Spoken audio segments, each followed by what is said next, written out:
आज कोर्टामध्ये आमच्या ईडीची केस होती।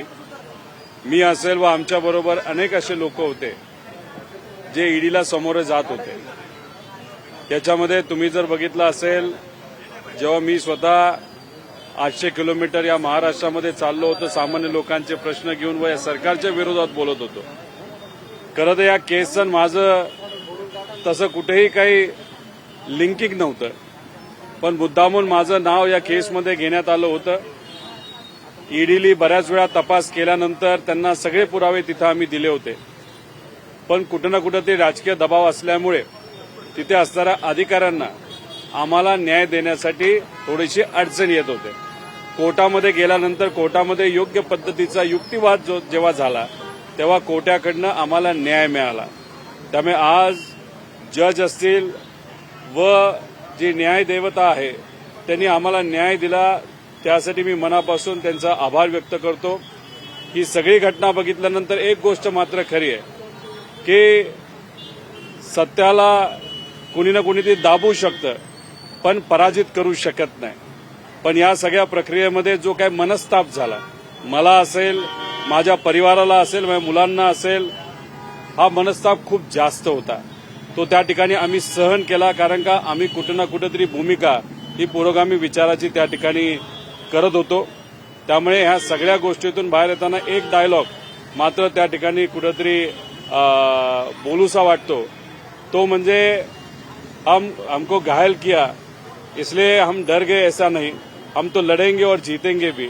त्यामुळे आम्ही लढणारी माणसं आहोत, आम्ही जिंकणार आहोत। कुठेही काही त्या ठिकाणी आम्ही कोणाला घाबरणार नाही।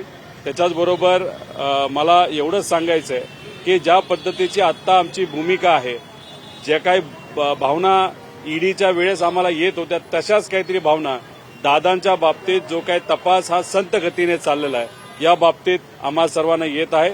पण या बाबतीत सुद्धा नक्कीच आम्ही दादांना न्याय देण्यासाठी जो काही संघर्ष उभा केलेला आहे त्याला यश येईल अशी अपेक्षा आम्ही सर्वजण करतो। बारामतीमध्ये उद्या मतदान पार पडतंय, काय बारामतीकरांना आव्हान करायची जरूरत नाही। बारामतीकर हुशार आहेत, त्यांनी निर्णय घेतलेला आहे। त्यांना आपण फक्त विनंती करू शकतो की ऊन आहे, ऊन असल्यामुळे अडचणी येऊ शकतात, तरी सुद्धा मोठ्या संख्येने आपण मतदानासाठी या आणि अजितदादांकडे बघून त्यांच्या प्रती असणारा आदर आणि प्रेम बघून सुनेत्रा काकींना तुम्ही खूप मोठ्या बहुमताने निवडून द्या। लोकांशी चर्चा केल्यानंतर जो काय आम्हाला अंदाज आलेला आहे, कमीत कमी 2-2.5 लाखाच्या आसपास या सुनेत्रा काकी त्या ठिकाणी निवडून येतील। पण कार्यकर्त्यांशी बोलत असताना काही अधिकाऱ्यांकडनं गफलत झालेली आहे। बऱ्याच लोकांची नावं ज्या बूथवर पाहिजे त्या बूथवर नसून 1-2-3 किलोमीटर लांबच्या बूथावर त्यांची नावं त्याच्यामध्ये आलेली आहेत। आता हे का घडलं, कसं घडलं याचा अभ्यास करावा लागेल, पण कुठंतरी मताधिक्य कमी व्हावं यासाठी काही अधिकाऱ्यांकडनं प्रयत्न केला गेला होता का दुसरं काय हे आपल्याला बघावं लागेल। त्यामुळे मतदार बंधू आणि भगिनींना मी विनंती करतो, अधिकाऱ्यांकडनं नाही तर कोणाकडनं चुकून असे ना का कशामुळे तरी थोडीशी अडचण झालेली आहे, थोडंसं कार्यकर्त्यांशी आपण संवाद साधावा। जिथं कुठं आपलं बूथ असेल, नाव आलं असेल, तिथं जाऊन लांब असलं तरी मतदान करून सुनेत्रा काकींना चांगल्या बहुमताने तुम्ही निवडून द्या। काल बारामतीमध्ये मुख्यमंत्र्यांची सभा झाली, कसं बघता त्याचं? सभा मोठी झाली, मंडप मोठा होता, मोठे मोठे पाहुणे त्या ठिकाणी आले होते। खरं तर भाजपची सभा ती सुद्धा आपल्या परिवारातल्या एका व्यक्तीचा प्रचार करण्याची ही आजपर्यंत कधी आम्ही बघितली नव्हती, पहिल्यांदाच खरं तर घडली होती। 2024ला सुद्धा दादा जेव्हा उभे होते तेव्हा दादांनी स्वतःची सभा त्या वेळेस घेतली होती। पण हरकत नाही, मदत करण्यासाठी जो कोणी येईल त्याचं स्वागतच तिथं आपण केलं पाहिजे। एक तरी मतदान कोणामुळे वाढत असेल तर त्या गोष्टीचं सुद्धा आपण स्वागत केलं पाहिजे। काल सभा झाली, देवेंद्र फडणवीस साहेबांनी सुद्धा कुठं ना कुठेतरी लोकांना सांगितलं की अजितदादांना आम्ही न्याय देण्यासाठी प्रयत्न करू, हा त्यांचा शब्द आहे। पण मला एवढंच सांगायचंय, तुम्ही काल बारामतीमध्ये शब्द दिलाय आणि आम्हाला अधिवेशनामध्ये शब्द दिलाय।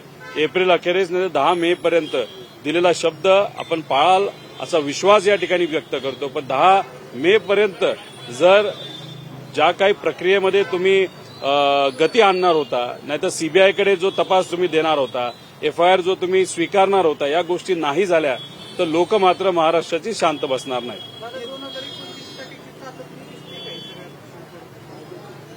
विषय काही लोक भावनिक दृष्टिकोनातून इथं आलेली आहेत. काही लोकांच्या मनामध्ये कदाचित तुम्ही म्हणता तसं असू शकतं.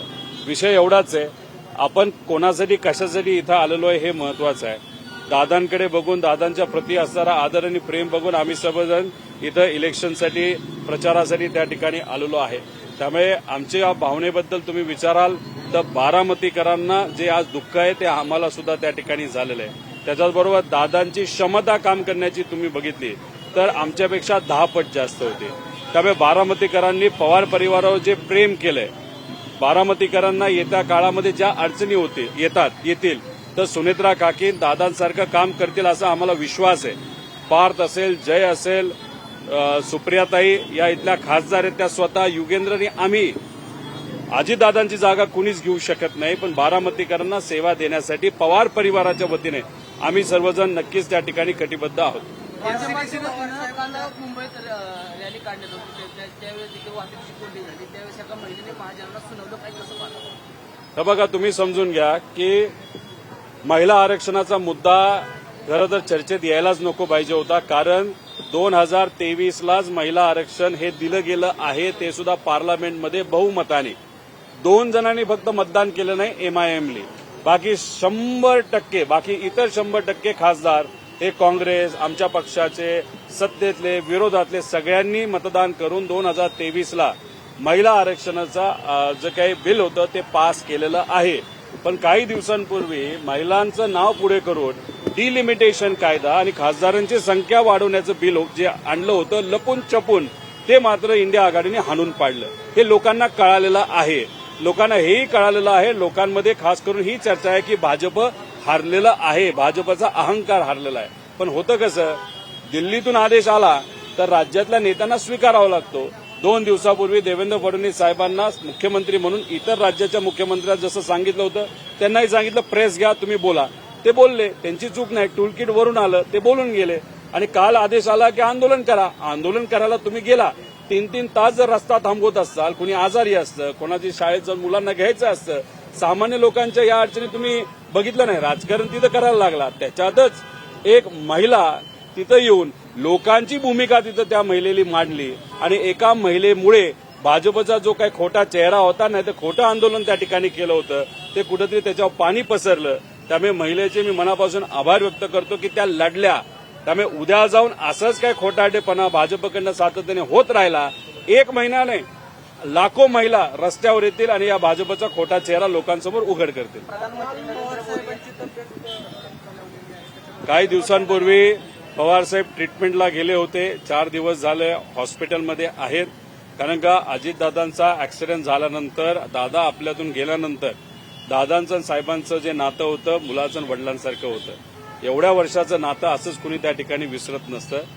भावनिक दृष्टिकोनातून साहेब काही प्रमाणात खचले होते, त्यातून साहेब बाहेर येत आहेत. पण ट्रीटमेंट करत असताना कुठं ना कुठेतरी सातत्याने डॉक्टरला दाखवावं लागतं, चेकअप करावे लागतात. ते चेकअप तिथे केले जातात. त्यांची तब्येत बरी आहे.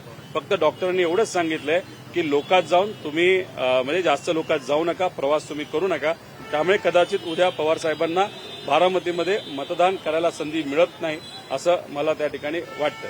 पंतप्रधान मोदींचा दहशतवाद्यांवर उल्लेख केल्यानं मल्लिकार्जुन खरगे यांना केंद्रीय निवडणूक आयोगानं नोटीस काढली आणि 24 तासाची खुलासा सादर करण्यात आली. मला वाटत नाही की मल्लिकार्जुन खरगे साहेबांनी मोदी साहेबांना टेररिस्ट म्हणून त्या ठिकाणी बोलले. फक्त त्यांचं म्हणणं एवढंच होतं, हे सरकार टेररिझम ज्या पद्धतीने दहशत पसरवतो, तसेच काहीतरी दहशत या सरकारकडनं सामान्य लोकांच्या मनामध्ये त्या ठिकाणी पसरवली जाते. आणि परवा जो काही प्रयत्न त्या ठिकाणी संविधानाला हलवण्याचा प्रयत्न या सरकारकडनं झाला, तो फक्त इंडिया आघाडीकडनं हाणून पाडला. म्हणून कुठंतरी भाजपच्या मनामध्ये दुखतंय, नेत्यांमध्ये दुखतंय. आणि इलेक्शन कमिशन तसंही तुम्हाला माहिती आहे भाजपची बी टीम आहे. त्यामुळे भाजपच्या सगळ्या सेलनी, सगळ्या नेत्यांनी जसा मल्लिकार्जुन खरगे साहेबांचा विरोध केला, तसं बी टीम म्हणून इलेक्शन कमिशननी सुद्धा विरोध करणं साहजिकच आहे. आता इलेक्शन कमिशन बघा त्यांची लेवल किती सोडत चालली आहे. वेस्ट बेंगॉलमध्ये सामान्य लोक ज्या गोष्टीवर प्रवास करतात, मोटरसायकलला सुद्धा परवानग्या त्या ठिकाणी काढल्या. म्हणजे इलेक्शन कमिशन काय लेवलला जाऊ शकते हे म्हणजे हास्यास्पद आहे. त्यामुळे इलेक्शन कमिशन काय करते कशा पद्धतीने कोणाला नोटीस पाठवते याला दुर्दैवाने त्या ठिकाणी काहीही महत्व राहिलेलं नाही. बीडच्या जिल्हा कारागृहात कराड गँगची दहशत पुन्हा पाहायला मिळाली. संतोष देशमुख खून प्रकरणातील आरोपी सुदर्शन फुले यांनी एका आरोपीला जबरी मारहाण केल्याचं उघड झालं. कुठं ना कुठंतरी सरकारमधून काही लोकांचा पाठिंबा हा या गुंडांना असावा असं वाटतंय. शेवटी आता काही गुंड पोलीस स्टेशनमध्ये नाही तर जेलमध्ये सुद्धा जर हाणामारी करत असतील, म्हणजे बाहेर तर हाणामारी करत होते, मारामारी करत होते, खून करत होते म्हणून आत गेले, आणि आज जाऊन सुद्धा जर ते गँग चालवत असतील, मग सरकारमध्ये आणि खास करून होम डिपार्टमेंटमध्ये कुठं काही कंट्रोल राहिलाय का पोलिसांवर? सामान्य लोकांना न्याय मिळत नाही. अजितदादासारख्या मोठ्या नेत्याला न्याय मिळत नाही. पण या महाराष्ट्रामध्ये तुम्ही जर बघितलं तर सामान्य लोक वनवन त्या ठिकाणी फिरत आहेत. गुंडांना तिथं पाठबळ दिलं जातं. त्यामुळे या महाराष्ट्रामध्ये सामान्य लोकांची सत्ता दुर्दैवाने त्या ठिकाणी राहिलेली नाही. गुंडांची सत्ता नाही तर गुंडांना चालवणाऱ्या नेत्यांची सत्ता ही आहे असं आपल्याला म्हणता येईल. अजितदादांचं स्वप्न होतं राज्याचं मुख्यमंत्री बनण्याचं. शरद पवारांच्या पाठिंब्यामध्ये भारतीय जनता पार्टीच्या माध्यमातून स्वप्न साकार होईल. आमचा विश्वास आहे की सुनेत्रा काकी काम करत असताना दादांसारख्याच त्या ठिकाणी काम करतील. पण मला फक्त काकींना एवढंच तिथं सांगायचंय की दादांसारखा एवढा मोठा नेता असताना सुद्धा भाजपकडनं आणि इतर पक्षाकडनं त्यांच्या आमदारांना आणि त्यांच्या पदाधिकाऱ्यांना फोडण्याचा सातत्याने त्या ठिकाणी प्रयत्न केला जात होतो. आणि कदाचित दादांच्या पक्षामध्येच असे काही नेते होते जे स्वघोषित होते, ते सुद्धा त्या बाबतीत काही लोकांना बाहेरून आतून मदत करत असावे. या लोकांपासून थोडंसं सावध राहिलं पाहिजे. आणि भाजप हा मित्रपक्ष असला तरी तो काय लेवलला जाऊ शकतो हे तुम्ही नितेश कुमार साहेबांना भेटा, त्यांच्याशी चर्चा करा. तुम्ही तिथं अकाली दलची बोला, पंजाबमध्ये अजून इतर ठिकाणी जाऊन तुम्ही बोला. लोक तुम्हाला सांगतील. भाजपपासून जपून राहावा. मी एवढीच एक नागरिक म्हणून त्या ठिकाणी विनंती करतो. एनसीडीसीकडे बरेच प्रस्ताव पाठवण्यात आले होते. त्याच्यामध्ये बहुतांश प्रस्ताव अशा लोकांचे होते जे काँग्रेसमधून नाही तर आमच्या पक्षातून हे प्रत्यक्ष अप्रत्यक्षपणे ज्यांनी भाजपमध्ये प्रवेश केलाय. काही लोक आमच्याकडे असले तरी मुलाली प्रवेश भाजपमध्ये केलाय. आणि यांचे प्रस्ताव जेव्हा एनसीडीसीकडे गेले त्यातल्या 14 पैकी 7 प्रस्ताव मान्य झाले, 7 झाले नाहीत. 7 जे झाले नाहीत त्याच्यामध्ये थोपटे साहेबांचा त्याच्यामध्ये प्रस्ताव आहे असं आम्हाला कळतं. विषय एवढाच आहे की आता तुम्ही भाजपमध्ये तुम्हाला कुठे ना कुठे सांगितलं असावं हे करू ते करू. भाजप कधी काही त्यांचा शब्द पुरा करत नाही. आणि दिलेलं जे काही लोन आहे, जे काही एनसीडीसीचं लोन आहे ते शेवटी लोन आहे. आणि ते लोन घेताना सुद्धा बऱ्याच कारखान्याला अडचण आहे. त्यामुळे मला त्यांना एवढंच सांगायचंय, आम्ही संघर्ष केलाय, आमच्या विडीली कारवाई केली, पण आम्ही न्याय व्यवस्थेवर विश्वासू नसल्यावर आमच्यावरची कारवाई त्या ठिकाणी स्थगित झाली नाही तर संपली. तर तुम्ही सुद्धा जर थोडासा धीर धरला तर काल परवा पार्लमेंटमध्ये भाजपचा पराजय झालाय. काल रस्त्यावर काही तात्विक पराजय भाजपचा मुंबईमध्ये झालेला आहे. येत्या काळामध्ये भाजपचा पराजय त्या ठिकाणी होणारच. आणि होत असताना 2029ची पण वाट बघायला नको. जी काय हालचाली चाललेल्या आहेत, जे काही डिलिमिटेशन आणि खासदार वाढवण्याची संख्याची घाई केली गेली, कुठं ना कुठेतरी असं वाटतंय 2027च्या मध्यालाच या देशामध्ये तिथं निवडणूक पार्लमेंटच्या लागू शकतात. तुम्ही काही मोठ्या भाजपच्या नेत्यांशी चर्चा करा, प्रायव्हेटमध्ये चर्चा करा. भाजपमध्ये सुद्धा 2 गट कुठेतरी त्या ठिकाणी निर्माण झालेले आहेत आणि त्यांच्यामध्ये सुप्त एक वेगळा संघर्ष हा देश पातळीवर सुरू झालेला आहे. होऊ शकतात ना. तुम्ही मला सांगा, तुम्ही जातीय जनगणना जी करा त्यासाठी आम्ही सर्वजण एवढं मागे लागलो, ते तुम्ही सुरू करायला फार वेळ लावला. पण मात्र तुम्ही कुठेतरी स्वतःहून पुढाकार घेऊन म्हणजे महिला आरक्षण हे तुम्ही आणलं. 2024चं इलेक्शन दाखवून महिलांची मतं मिळावी म्हणून तुम्ही आणलं, ठीक आहे, आम्ही त्याला पाठिंबा दिला. पण त्या दिवसापासून आजपर्यंत तुम्ही तो लागू सुद्धा केला नाही, त्या बाबतीत काहीच केलं नाही. आणि अचानक डिलिमिटेशन आणि खासदार वाढवण्याची संख्या जो काही बिल आहे ते अचानक तुम्ही आत्ता आणत असाल, त्याचा अर्थ पुढच्या 1 वर्षभरातच कुठेतरी तुमचं प्लॅन होतं असं आपल्याला म्हणावं लागेल. मला फक्त देवेंद्र फडणवीस साहेबांना विनंती करायची आहे, तुम्ही महिलांच्या सह्या घेणारच आहात ना. 2.5 कोटी लाडक्या बहिणींना तुम्ही निधी देत होता. इलेक्शनच्या आधी अॅडव्हान्समध्ये सुद्धा निधी तुम्ही 3-3 महिन्याचा दिला. पण गेल्या 2-2.5 वर्षामध्ये 90 लाख महिन्यांची नावं महिलांची या लाडक्या बहीण योजनेतून काढलेली आहे. सुरुवात 90 लाख महिलांपासूनच करा ना, ज्यांना तुम्ही लाडकी बहीण योजना बंद केलेली. सहज तुम्ही त्यांच्या घरी गेल्यानंतर ते काय करतात, भाजपच्या कार्यकर्त्याच्या नेत्याचं हे तुम्हाला त्या ठिकाणी कळेल. बघा, सह्या तुम्ही घेताल, त्याची भपकेबाजी कराल. काल जरूरत नसताना तुम्ही तिथं रस्त्यावर आंदोलन करून लोकांना त्रास त्या ठिकाणी दिलेला आहे. त्यामुळे तुम्ही काही केलं तरी वातावरण हे नक्कीच भाजपच्या विरोधात एक संदेश गेलाय. भाजपचा पराजय झालाय. आणि याच्या पुढे पराजय होऊ शकतो हा संदेश सामान्य लोकात नक्कीच गेलेला आहे. भाजपचे मंत्री नितेश राणे यांनी सकाळी वोट जिहाद महाराष्ट्रात सुरू आहे असं वक्तव्य केलं, याकडे कसं बघता? ते बोलत असताना त्यांनी सांगितलं बारामती लोकसभा मतदारसंघामध्ये वोट जिहाद झाला.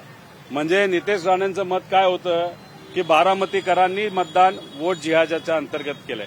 इंदापूर, दौंड, पुरंदर, त्यानंतर खडकवासला, त्यानंतर मुळशी हा जो त्या परिसरातला भाग आहे, ह्या लोकांनी काय वोट जिहादकडे बघून त्या ठिकाणी मतदान केलं. मग तुम्ही काय दिसेल तिथं तुम्ही सुरू करा. काय झालंय, काल ह्यांची गोची झाली, काल ह्यांचा तमाशा झाला. कोणाचा? भाजपचा. मुंबईमध्ये करायला गेले एक, वरून आदेश आला म्हणून झालं दुसरंच. एका महिलेली त्यांच्या सगळ्या कष्टावर सत्य बोलून, त्या महिलेली सत्य बोलून ह्यांचं पाणी पसरलं. मग कदाचित नितेश राणे साहेबांना सकाळी फोन आला असेल, सकाळी म्हणजे त्यांच्या सकाळच्या 11 वाजता, की आता आपलं अवघड झालेलं आहे, बातम्या काही वेगळ्या लागायला लागल्यात, भाजपच्या विरोधात लागायला लागल्यात, एक काहीतरी स्टेटमेंट द्या म्हणजे कुठेतरी मीडिया तुमचे स्टेटमेंट चालवतील आणि लोकांचं लक्ष काल जो वाताहात भाजपचा झाला त्याच्यावर निघून जाईल. त्यांना आदेश आला, नितेश राणेंची चूक नसावी पण आदेश आल्यानंतर तो त्यांना हिज मास्टर व्हॉइस कडनं आला, तो स्वीकारावा लागतो. ते गेले बोलून. आता तो त्यांना काय आता आपण म्हणणार.